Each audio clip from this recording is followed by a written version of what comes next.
May I say in the beginning that I don't believe this ever happened. It is all too grotesque, and I have been unable to find the exact locality where it took place or to identify the people by their real names. But here is the story as I heard it. In a pleasant section of New Hampshire, on a hill that is white in the winter and green in summer, 4 or 5 houses stand near each other. On a spring afternoon, all the doors and windows of the largest and most elaborate house are thrown open toward the tennis courts. Often the sound of a violin and piano drifts out upon the summer air. There is movement in the reception room downstairs as if a house party were taking place. Walking the length of the terrace, you might see through the French windows people playing in the billiard room, or other people listening to the spirited strains of Suppé's light cavalry, or further on, a group with embroidery in hand. All of them on a certain June day are intent on some pastime, save for a tall girl in white who stands in the doorway looking out toward the New Hampshire mountains with an expression of rapturous discontent. There was conversation in the salons, some of it in a merry mood. A tall, sheep-like gentleman, standing in a group of 3, remarked in a guarded voice, "Now there's Mrs. Miller playing bridge. If I could just slip up behind her with a good pair of scissors and snip off half a dozen of those mousy curls, they'd be fine souvenirs, and she'd be much improved." The other 2 men were not amused at his fancy. One of them made a contemptuous remark in bad Spanish and regarded the speaker sullenly. The third paid no attention but wheeled sharply as the group was joined by a 4th. "Well, well, Mr. Woods, and Mr. Woods, and Mr. Woods," said the new arrival jovially. "What gorgeous weather." The 3 Mr. Woods, they were brothers aged perhaps 35, 40, and 45, agreed with him. He was a dark, stout man with flashing brown eyes and black hair and a hawk-like face that somehow blended with his forceful, soft-flowing voice. He was a dandy and rather more sure of himself than anyone in the room. His name was Vincentelli and his birthplace Milan. "Did you enjoy the music that Mrs. Sachs and Mr. Hepburn have been giving us?" Vincentelli asked. "I was just saying," began the eldest Woods brother, but broke off. "You were just saying what?" asked Vincentelli, quietly yet sharply. "Nothing," said Mr. Wallace Woods. Vincentelli looked around and his eyes lingered for a moment on the young woman in the doorway. Instinctively, he felt dissatisfied with the physical attitude she had assumed. Somehow standing in the doorway like that betrayed the fact that her mood was centrifugal rather than centripetal. She was drawn toward the June afternoon, the down-rolling, out-rolling land, adventurous as an ocean without horizons. Something stabbed at his heart, for his own mood was opposite. For him, she made this place the stable center of the world. He made a parallelogram of the rooms, rather more rapidly and nervously than was his wont, speaking a greeting here, dropping a joke or a joviality there, congratulating the amateur musicians, and then, passing close to Kay Schaefer, who did not turn to look at him, he arrived again in the vicinity of the Woods brothers, who still stood together in a group. "You should mix around more," he chided them.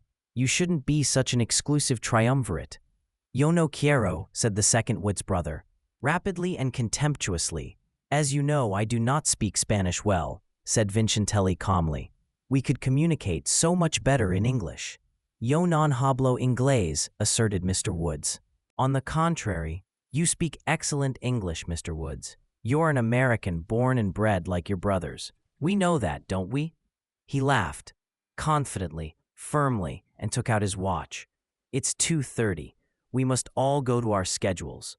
As he turned briskly, it seemed to be a sort of signal, for the people in the room, singly or in pairs, bestirred themselves and slowly drifted from the room. "Train leaving," chanted the youngest Mr. Woods. "New York, New Haven, and Hartford, for Pelham, Greenwich, South Norwalk, Norwalk." His voice suddenly grew louder until it resounded through the room. "West Point, Larchmont, New Haven, and points beyond." A nurse skipped quickly to his side. "Now, Mr. Woods." Her trained voice indicated disapproval without exasperation. "We mustn't make quite so much noise.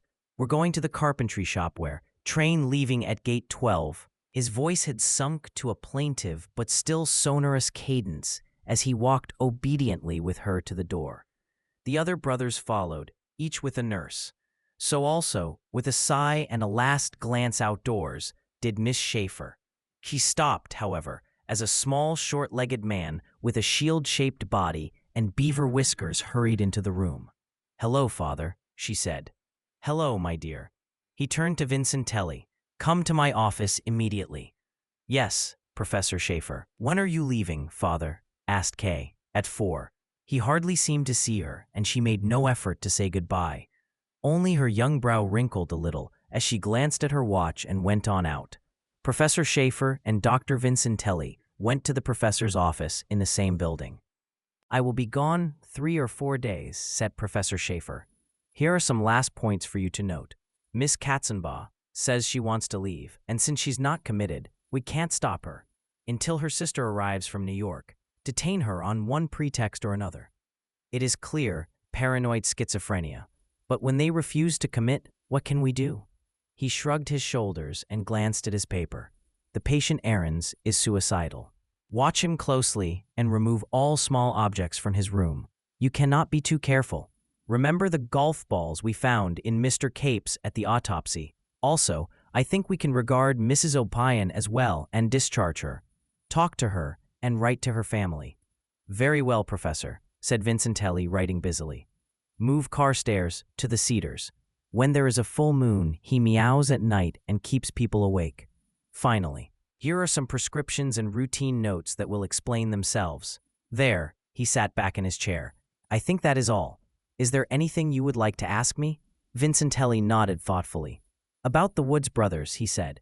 "You are always worried about the Woods brothers," said Dr. Schaefer impatiently. "It's not a case that permits of much interesting prognosis. Their progress has been steadily downhill." Vincentelli nodded in agreement. "Today," he said, "I tried bringing them over to lunch. It was a failure. The brother who imagines himself a train announcer was shouting when he left."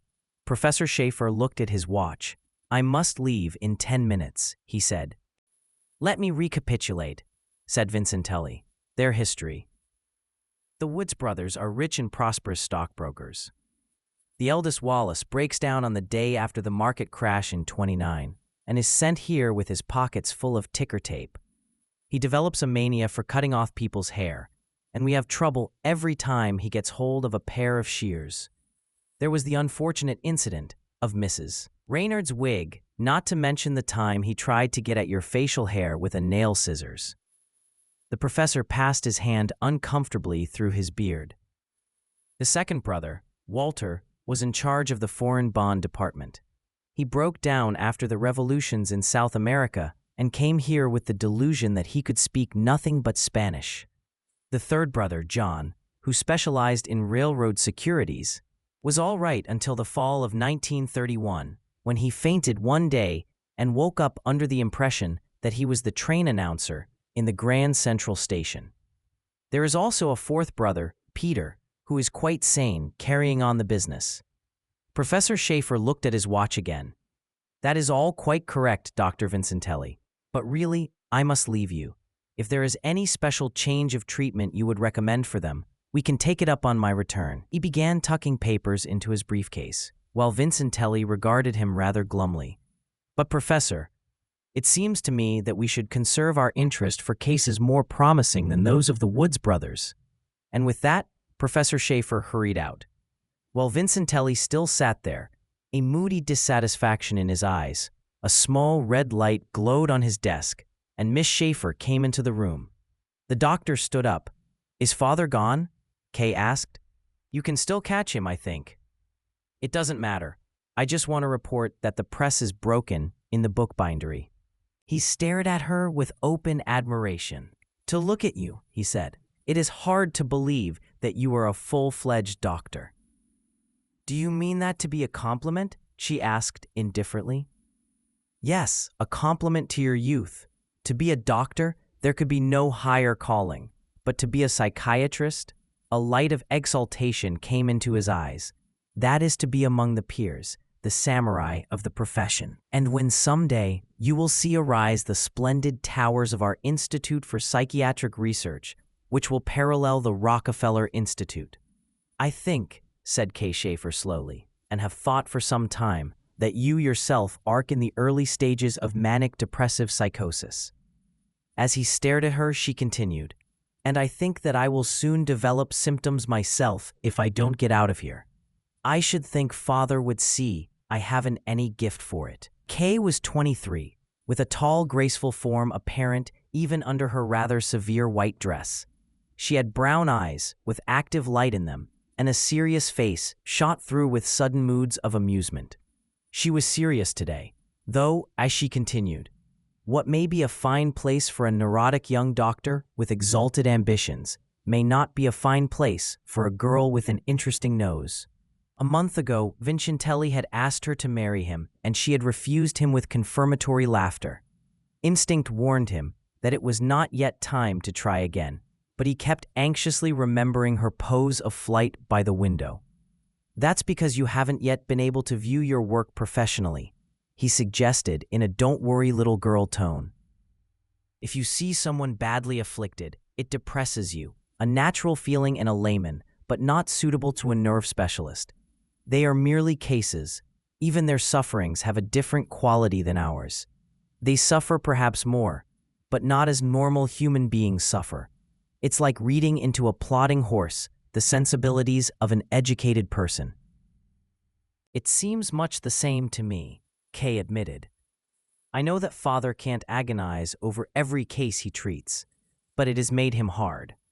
I simply say with all humility that I'm not fitted for the work. He came over and stood beside her, even put his hand tentatively on her bare forearm, but immediately withdrew it as if he sensed some hardening of the pores. Let me help you, Kay. If your life was joined to, he was interrupted by a click from Professor Schaefer's desk as the red light came on. Impatiently, he moved away from Kay and called, "Come in." It was the professor's secretary. "Mr. Peter Woods is here from New York, doctor." Mr. Peter Woods, oh yes. Vincentelli straightened up. His features relaxed their intensity, and an expression of genial urbanity had settled on his face as Mr. Peter Woods came into the room. He was a tall young man of about 30, with pleasant mien and manner, and the rather harassed face of one who bore heavy responsibilities. "Dr. Vincentelli," he said, "I understand that Professor Schaefer is away. Come in, Mr. Woods. I'm very happy to meet you. I'm sorry the professor's gone, but since I've occupied myself, particularly with your brothers, I hope I'll be a satisfactory substitute." In fact, Peter Woods collapsed suddenly into the armchair beside the desk. "I haven't come about my brothers, Dr. Vincentelli. I've come about myself." Dr. Vincentelli gave a start and turned quickly to Kay. "That will be all, Miss Schaefer," he said. "I will talk to Mr. Woods." Only then did Peter Woods notice that there was another person in the room, and seeing that a pretty girl had heard his avowal, he winced. Meanwhile, Kay was studying him. Certainly, he was the most attractive-looking man she had met since leaving medical school, but she was examining more carefully the flexing of his hands, the muscles of his face, the set of his mouth, searching for the tension, which in its medical sense is one of the danger signs of mental troubles. "I will see Mr. Woods alone," repeated Dr. Vincentelli. "Very well." When she had left the room, Vincentelli, his features sympathetically composed, sank back into Professor Schaefer's armchair and folded his hands. "Now, Mr. Woods, let me hear about it." The young man drew a long breath. Then he too sat back in his chair concentrating. "I'm the youngest member of the firm," he began. "Perhaps because of that I'm less inclined to worry than my brothers. But frankly, the stock market crash didn't bother me much.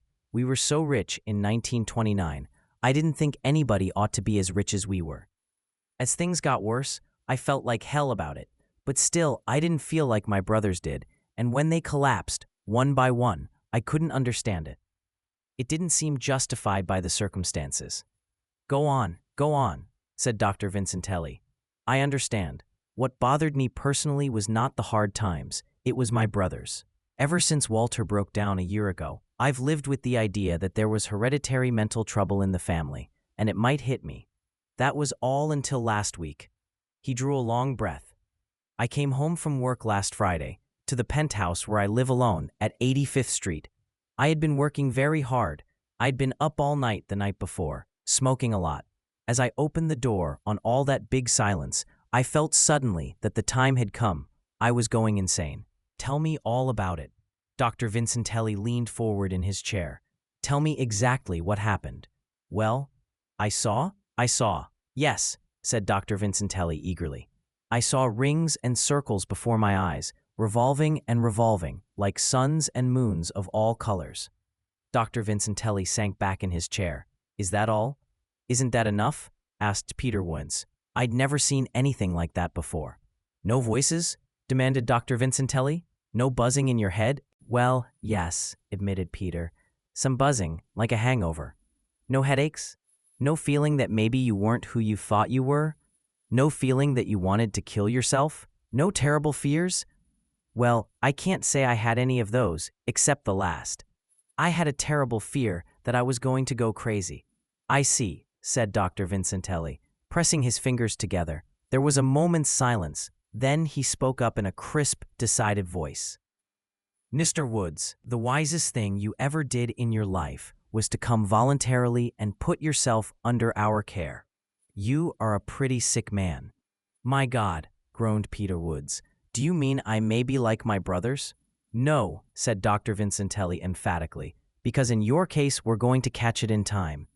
Peter Woods buried his face in his hands. It was the custom for such patients as were not under restraint to dine rather formally with the staff at a long table in the pleasant dining room.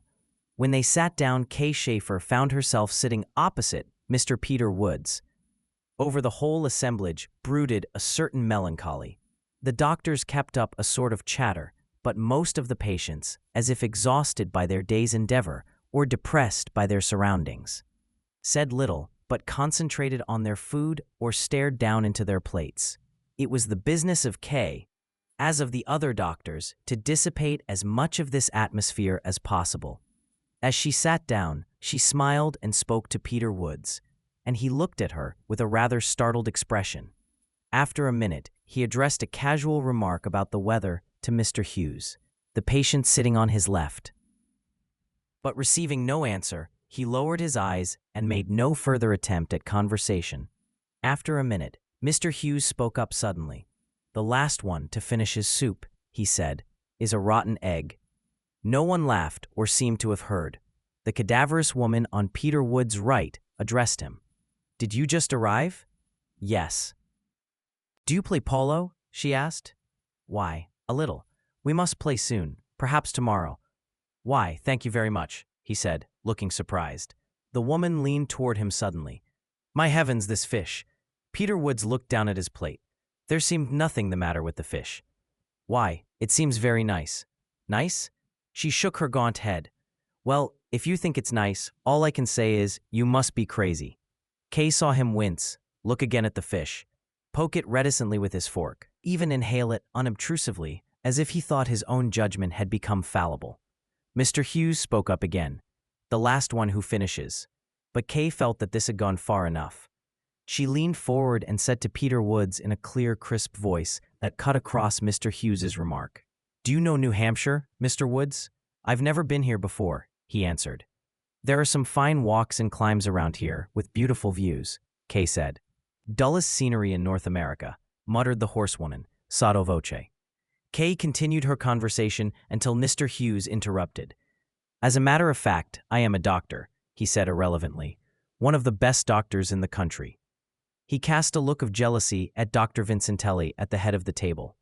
I wish they'd let me take charge of this place for about a week.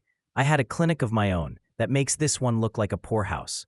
He stared at his plate sadly. What was the matter? Peter Woods asked with an effort. Did it fail? It failed, said the doctor despondently. Everything failed. I had to come here. That was too bad. Yes, agreed the doctor absently, and I know why it failed. Why? Plot. I had powerful enemies. What do you suppose they used? What? Asked Peter Woods. Mice. Filled the whole place with mice. Mice everywhere. Why, I used to see mice. Again Kay interrupted him. Now, Dr. Hughes, mustn't tell Mr. Woods about that right now. The man sunk his voice to a whisper, but Kay heard. She hates me, he said. Can't stand it if I talk about mice. Like horses? The woman patient asked Peter Woods. Yes, I do. Rode all my life, but was thrown from a horse 3 years ago. She hesitated. But still keep my own stable. Only 6 now. 3 hunters that you'll like. Show them to you tomorrow. The conversation was interrupted by the sound of moving chairs. Dr. Vincentelli rose, and the table rose with him.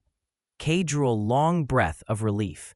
She had, to a certain extent, adjusted herself to the irrationalities and delusions of the patients. But tonight had been difficult, and she had seemed to see it all through the eyes of the newest arrival. She liked him.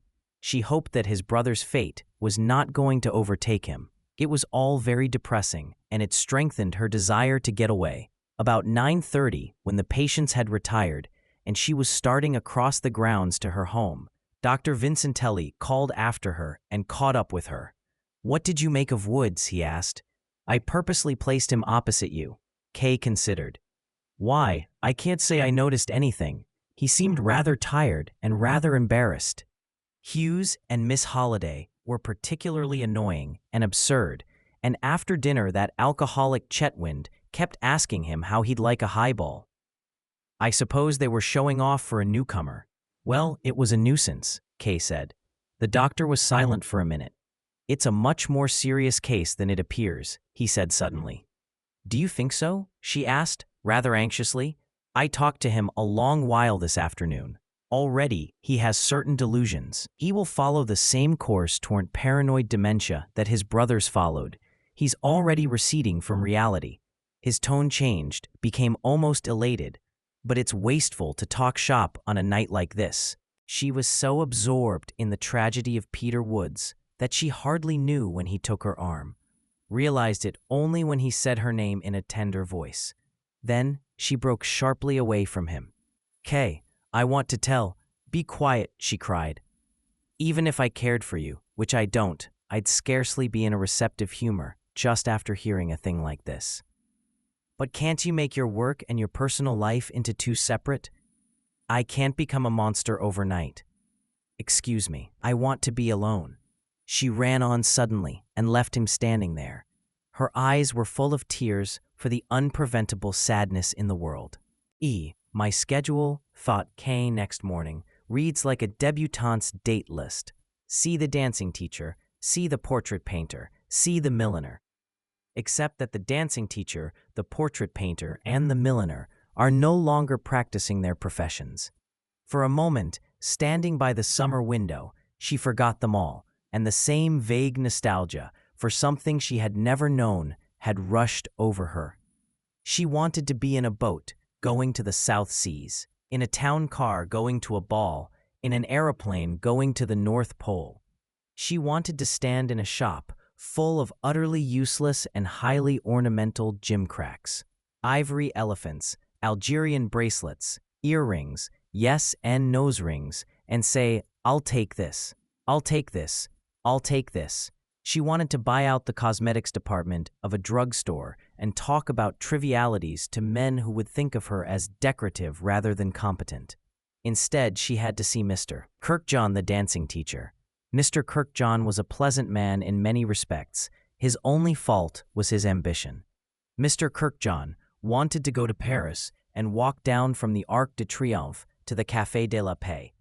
A harmless enough aim in itself, but during his stroll, Mr. Kirkjohn wanted to be entirely unclothed.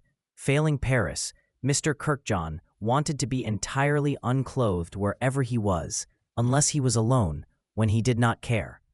Kay's visits to him were short and unfrequent, for no sooner did he see her than he reached for his tie. There were other calls, none of them cheerful pastimes, save one to a young girl who was cured and was going home. Kay envied her. Already she was talking about the clothes she was going to buy and the trip abroad she was going to make this fall. You'll visit me, doctor, won't you? The girl asked. You've done more for me than anyone here. My dear, I wouldn't know what to say to your friends.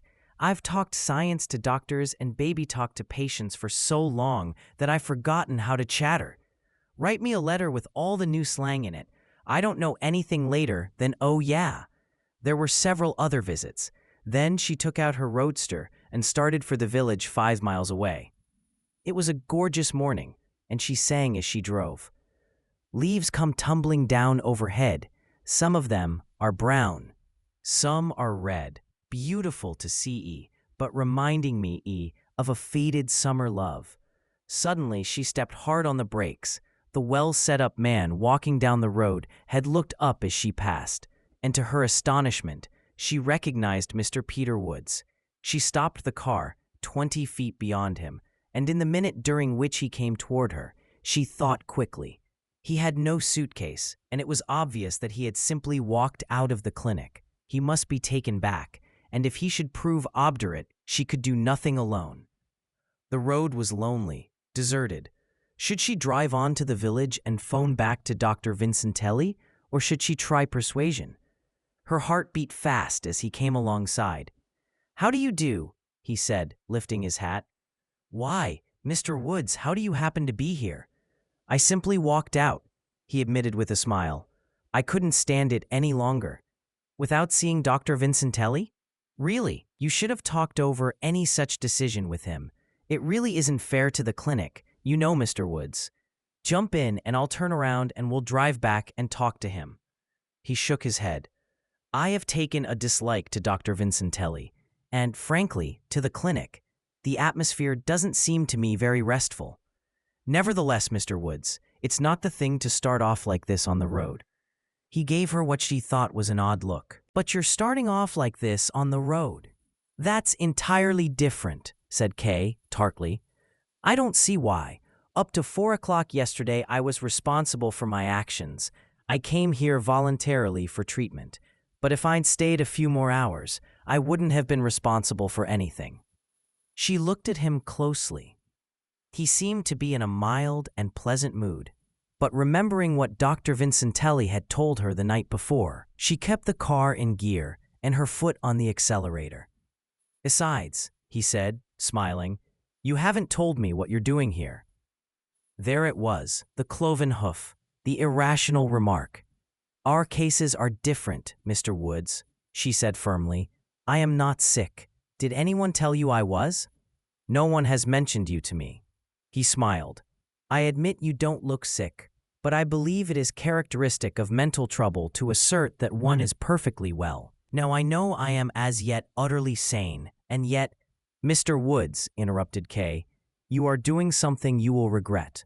Why not stay at least until Professor Schaefer returns Monday? The rest can do you no harm." "Rest," he laughed ironically, "and will almost surely do you good. You are in no condition to travel. I'm going by automobile. My chauffeur is still waiting for orders in the village. You are in no condition to travel by automobile." Again the odd look, the odd remark. "Then why are you in condition to travel by automobile?" This time she did not contradict him, but it was saddening to note that spot of darkness, a spot that often widened until it obscures the whole mind. Yet she was somehow not afraid of him now. "You can be cured, Mr. Woods, and you can be cured here. Our treatment, our plant, is modeled upon the most modern usages in Europe." She realized that she was quoting from a circular. "You ascertained that, or else you wouldn't have sent your brothers here. If the clinic doesn't prove suitable to you, Professor Schaefer will be the first to advise that you go elsewhere. It will be too late." "Never. I'm sure you can be saved." "Have they saved you?" She made her voice softer and more persuasive. "Mr. Woods, just to oblige me, get in the car." "Ha ho," he sighed, considering. "If I do, it will be largely for the privilege of sitting beside you. I think your pretty face was the only thing that kept me sane last night at table." She hated to admit it, but the compliment pleased her. "Get in, and we'll go back, and I'll take you to the carpentry shop." "Why should I want to go to the carpentry shop?" "It's called ergotherapy, occupational, you know? We no longer believe in repose, you see. Dr. Vincentelli told me to repose. It was like being told to grow 3 inches. That was merely temporary. You'll have some vocational occupation assigned to you, something you like." What's yours? Driving a car? Get in, Mr. Woods. If I do, it will be the first really crazy thing I've ever done. She was thinking that by now they must have discovered his absence and sent out a posse. They had no legal right to detain him by force unless he was a public menace, but Dr. Vincentelli would try to overtake him for purposes of persuasion. Peter Woods suddenly made a gesture of indifference and got into the car. "You're more attractive than Vincentelli," he said, "and rather more sane than anybody I've met. Thank you." As she started off, a car flashed in and out of sight on a neighboring hill, and she recognized it as being from the clinic. Vincentelli at last. On an impulse she couldn't explain to herself, she turned up a side road that circled back to the clinic. "Are you married?" asked Peter Woods suddenly. "No." "Why don't you marry? That would probably solve all your problems." "Possibly, but marry whom?" "Wait until I'm well and marry me." She looked at him gravely. "Do you ask every girl that on first acquaintance?" "I've never asked anyone that before. And," he admitted, "I probably wouldn't now if I wasn't in this state of nervous despair. But I looked at you back there on the road, and you looked so lovely and clean and straight. I couldn't believe." He broke off. "I suppose it's partly that white dress that makes you look like a nurse, something trustworthy and secure." Kay was annoyed. "If there's one thing I'd never marry a man for, it would be that he wanted a nurse. I could only consider a proposal from someone stronger than myself." "Let them get me well," he said grimly. "I'm not weak, it's just impossible to fight unless you know your faculties are all right." On his face for a moment, as his own words reminded him of a fact from which he had momentarily escaped, was an expression of such anguish as to make her heart swell with pity. He was, save for his sickness, exactly the sort of man she would like to marry. She felt a strong physical attraction in him. But she remembered his brothers and froze back into her professional attitude as they drove in at the clinic gate. "I don't think Dr. Vincentelli is here," she said. "Suppose we walk around and look at the workshops. They're very pleasant and cheerful." "All right," he said resignedly, "but don't expect me to jump for joy when I see them." He admitted the beauty of the place. It might have been a country club with a caddy house and some bungalows around it. The beeches and the cedars, houses for hopeless cases, were separated from the other buildings by a fringe of trees. The workshops were three: a carpentry shop buzzing with activity, a bookbindery, and a cottage for beadwork, weaving, and work in brass. The faces of the patients were sad, and they toiled slowly, but the sun was cheerful in the windows, and the bright colors of the stuffs they handled gave an illusion that all was well. Watching them, Peter Woods made one of his unmotivated remarks. "Why aren't they in white like you?" As they issued forth, Dr. Vincentelli's car drove up at the main entrance. He was frowning and in haste. As his quick, roaming glance fell upon them, he started and stood motionless. Then he came toward them, and Kay saw that he was angry. "Really, this is very irregular," he said to her. "In what way?" she responded coldly. "I thought I'd made it plain to Mr. Woods." He smiled perfunctorily at Peter, that he was to remain by himself for the present. "It was my fault," said Peter Woods. "I got horribly bored. Lure of the great outdoors and all that. It really won't do in your condition. You must obey orders, my dear sir, or I won't answer for the consequences." "All right," said Peter wearily. "I'll try it for another 24 hours. Do I go to my cell at once?" "I'm going with you. I'm changing your arrangements a little." Peter looked at Kay and smiled. "Enjoyed seeing the place," he said. "If I stay, we can string some beads together or something. What about it?" "Fine," she answered lightly. But her heart was heavy for him. As handsome and in the full prime of life, he walked with Dr. Vincentelli across the sunny yard. 3. Dr. Vincentelli spoke to Kay after lunch. He was still annoyed, and only her position there kept him from venting it on her. "I don't think you quite understand this case of Mr. Woods," he said. "I thought I told you that I had recognized definite paranoid symptoms. For the moment, I want to observe him in complete isolation." "You didn't tell me that," she responded. "I found him on the road. I was simply introducing him to the regime all the patients follow." "That regime did not succeed with his brothers," he said sharply. "I have other ideas." She granted him that. He did have ideas. Several textbooks of his on diagnosis and prognosis were standard and were translated into many languages. Her father had every confidence in him. Yet Kay could not like the man, and whenever he was drawn toward her, she shrank back with repulsion. Save for a daily round in which she alternated with 2 other doctors, Kay was not often in those more melancholy buildings where the human mind had faded down and disappeared, leaving only a helpless shell. But 2 days later, her turn came, and she went to the Cedars to see and hear reports on the sad and hopeless cases. Approaching a door where a woman patient had previously lived, she took out her key, but the infirmarian shook his head. "That's an isolation case, Dr. Schaefer. Orders are that he's not to be disturbed by anyone." "Who is it?" "It's Mr. Peter Woods." "What?" She was unable to understand why he had been brought here. "Let me see him." "It's against orders." "Never mind," she said firmly. "Dr. Vincentelli's orders do not apply to doctors." Reluctantly, he opened the door and entered before her as if to protect her from attack. As they went in, a man sprang up from the low couch, which was the only article of furniture in the room. His face was so distorted with rage that she scarcely recognized the pleasant young man of 2 days before. "So it's you," he shouted. "This is what you got me back here for. What are you, a stool pigeon? Well, they've got me crazy now. Damn them, raving crazy. If ever I get my hands on that Vincentelli, I'll choke him to death. You'd better get out," said the infirmarian. "Get out," cried Peter Woods. "Get out, get out." It was horrible.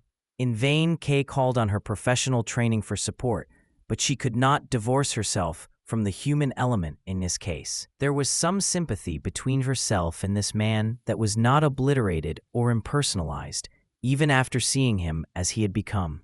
With a tremendous effort, she steadied herself. "Listen to me, Mr. Woods." She kept her voice from trembling. "I want you to talk to me calmly. I want to know what has happened to put you in this state." He laughed wildly. "You do, eh? Well, you won't. I'll talk to somebody that's sane. It's like them to send you here. I suppose they think I'll talk to you because you're crazy. You tell that dirty dog, Vincentelli, to come here, and I'll break every bone in his body." The sight of the guard seemed to madden him further, but the man was forewarned, and as Peter Woods moved, he stepped backward, blocking Kay out of the door, which he hastily slammed. Dr. Vincentelli was standing just outside. "I hope you are now satisfied, Miss Schaefer," he said coldly. "And as long as I am in charge here, I must insist that my regulations be obeyed." Her eyes filled with tears, not at Vincentelli's remark, for she hardly saw him, but because of the plight of the anguished soul behind the heavy door. "I have a telegram from your father," Vincentelli continued. "He wants you to join him immediately in New York, in order to accompany a female patient up here." "Very well," said Kay in a dead voice. She felt like a traitor. She saw Peter Woods as he walked quietly along the road toward freedom. She saw him voluntarily entering her car and coming back to this horror. In spite of the fact that she stood in awe of her father, she resolved on her way to the station to ask him to look into the wisdom of Dr. Vincentelli's treatment. During the 6 months that she had been an intern in the clinic, she had never failed to sense the sickness of a person by any one of 100 small indications.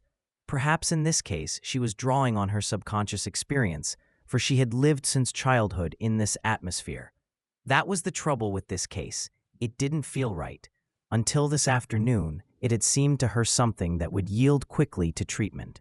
With a certain discouragement at the fact that she was not sufficiently experienced to trust her own judgment, she recapitulated what she had seen. It was against Peter Woods that his 3 brothers were insane. It was in favor of Peter Woods that he had come voluntarily to the clinic. It was in favor of Peter Woods that he had been logical and tractable even in his discouragement. It was against Peter Woods that he made curious and unmotivated remarks. What were those remarks? She reconsidered them. There was his tendency to suppose that sane people were insane, for instance, that she was insane. He had made several assertions to this effect. He had never addressed her as doctor, but always spoken to her as if she were a patient. This afternoon he had called her a stool pigeon, implying that she was a patient currying favor with the authorities by inducing him to return to the clinic. Finally, there was his curious remark in the workshop. "Why don't all the patients dress in white like you?"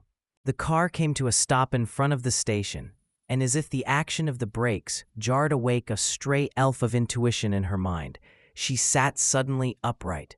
"I wonder," she said aloud, and then, "Good God, it was impossible, impossible." And yet she remembered a moment in Dr. Vincentelli's office just before Peter Woods arrived, and then other moments in the past few months came tumbling into her memory. Her voice was almost hysterical as she cried to the chauffeur, "I'm not leaving on this train. I've forgotten something. Turn around and drive back as fast as you can." She wondered if she were making a fool of herself. She even wondered if her action was entirely rational, but she knew that she must go. 20 minutes later, she went quietly into the Cedars and directly to Peter Wood's room. Silently, she opened his door with her passkey. The room was empty. She located the infirmarian in charge, Dr. Sen. "Vincentelli prescribed a hydrotherapeutical treatment," the man said, "for the next 8 hours. Did the patient submit quietly?" "I can't say he did, Dr. Schaefer. He was pretty excited. It took 3 of us." Kay knew what he meant. Peter Woods, the banker, was buckled securely in a sort of hammock, which in turn was submerged in a warm medical bath. It was a treatment often used to good effect in cases of extreme nervous agitation. "I see," she said. She started off as if to leave the building, but went instead by another corridor to the baths. Again, her passkey opened a door to her, and she was in a cork-walled chamber with a single tub. In it reclined the well-trussed figure of Peter Woods. He was smiling, even laughing, hilariously, irrepressibly, and for an awful moment she wondered whether the laughter was maniacal. "You seem in a more cheerful frame of mind," she ventured. "I can't help myself. It's too damn absurd. I was thinking if my office force could see me now. It's all so utterly fantastic, like the Spanish Inquisition, that there's really nothing to do but laugh." The smile was fading from his face, and an expression of wrath was coming into his eyes. "But if you think I'm not going to make that fellow pay for this—" "Now please," she said hastily, "I want you to give me your calm attention for a minute, will you? Do you expect me to get up and walk away? Did Dr. Vincentelli at any time tell you how the patients were dressed?" "Why, yes," he said wonderingly. "He said you all wore white to remind you that your best nurse is yourself." "And the doctors and nurses?" "He said they just dress like ordinary people, so that the patients wouldn't have the sense of being in a hospital." What of it? Every illogical remark he had made was explained. He had taken the nurses and doctors for patients, the patients for the staff. She saw him shiver inside the wet mummy case. "Isn't it true?" he demanded. "What is true in this crazy place? Are all the doctors crazy or all the patients sane or what?" "I think," said Kay thoughtfully, "that one of the doctors is mad." "How about me? Am I sane?" Before she could answer, she turned at a sound behind her. Dr. Vincentelli stood in the open door. "Miss Schaefer." His voice was low and intense. His eyes were fixed on hers. "Miss Schaefer, come here to me." He retreated slowly before her, and she followed. He had a certain power of hypnosis which he used occasionally in treatments, and she saw that he was exerting it on her. Her will seemed to cloud a little, and she followed him out step by step until he closed the door upon Peter Woods's wild roar. He seized her by the elbows. "Listen to me, you little fool," he breathed. "I am not crazy. I know what I'm doing. It is you who are mad, you who are standing in the way of something that will be a monument to your father and a blessing to mankind forever. Listen." He shook her a little. "A month ago, the 3 insane Woods brothers came to your father voluntarily and said they wanted to will him all their money for research work." "But of course he refused," said Kay indignantly. "But now all is changed." He cried triumphantly. "This is the 4th and last, and there are no heirs. No one is wronged. We have our institute, and we will have reared a monument for which humanity will bless our name forever." "But this man is sane," Kay exclaimed. "As sane as I am." "You are wrong. I see signs that you do not see. He will break, like the others, in a week, in 3 days, perhaps before your father returns." "You devil," she cried. "You're mad. You're driveling." There was a sudden interruption, the buzzing of bells. doors banging, and the appearance of excited nurses in the corridors.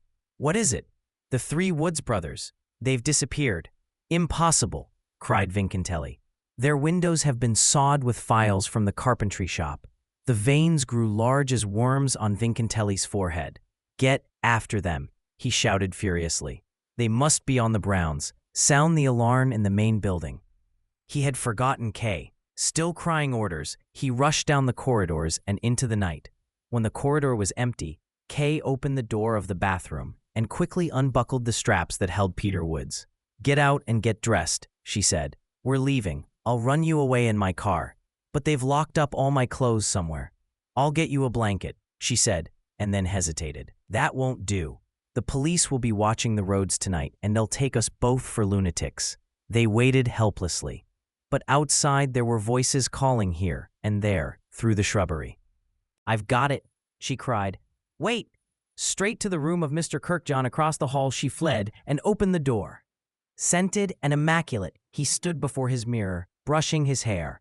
"Mr. Kirkjohn," Kay said breathlessly, "take off your clothes." "What?" Then, as he comprehended, a quiet glow of satisfaction spread over his face. "Take off everything and throw it to me." "With pleasure, dear lady," he said. "Coat, vest, tick, trousers, shoes, socks." She caught them all and gathered them up in a pile. "Dear lady, this," his hand was on the top button of his union suit, "is the happiest day of my life." With a little shriek, Kay shut the door. Half an hour later, the throttle pressed down to the floor of the car. They were still speeding along the roads of New Hampshire through the summer night. There was a moon, and the universe was wide and free about them. Peter Woods drew a deep breath. "And what made you think that in spite of everything I was sane?" he demanded. "I don't know." She looked demurely at the stars. "I suppose it was when you asked me to marry you. No girl could believe that a man who proposed to her could be entirely crazy, and you won't mind being a little saner than me." "But I'm not, darling." She hurried over the word she had never used before. "I'm in the grip of the greatest lunacy of all." "Speaking of being in the grip of anything," he said, "when you get to those next trees, why not stop the car?" 4. The three elder Woods brothers were never found. However, an unconfirmed story reached me some months ago that the announcer at a certain terminal in New York has a peculiar intonation that makes Wall Street men start and mutter. Now, where have I heard that voice before? The second brother, Wallace, has conceivably fled to South America, where he can make himself understood.